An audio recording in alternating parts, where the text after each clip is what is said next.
আল্লাহ সুবহানাহু ওয়া তাআলা আমাদের একটা বন্ধনের কথা উল্লেখ করেছেন, ইন্নামাল মুমিনুনা ইখওয়াহ।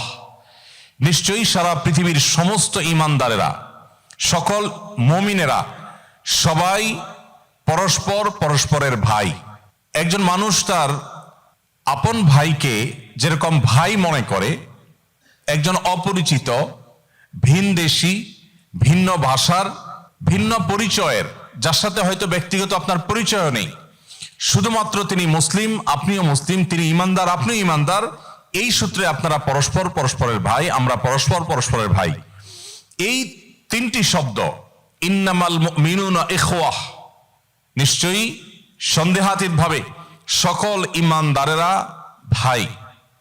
এখানে আমাদের বিশাল বড় একটা আইডেন্টিটির কথা আল্লাহ উল্লেখ করেছেন, আমাদের বিশাল বড় একটা পরিচয়ের কথা উল্লেখ করেছেন, এবং এই আয়াতের মধ্যে আল্লাহ তাআলা আমাদের একটা বিশাল বড় দায়িত্বের দিকে ইঙ্গিত করেছেন।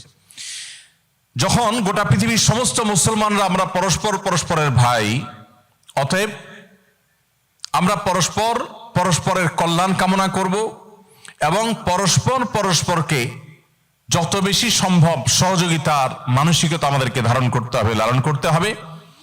একের বিপদে অন্যকে পাশে দাঁড়াতে হবে, এটাকে আমাদের জন্য আল্লাহ রাব্বুল আলামিন আবশ্যক করে দিয়েছেন।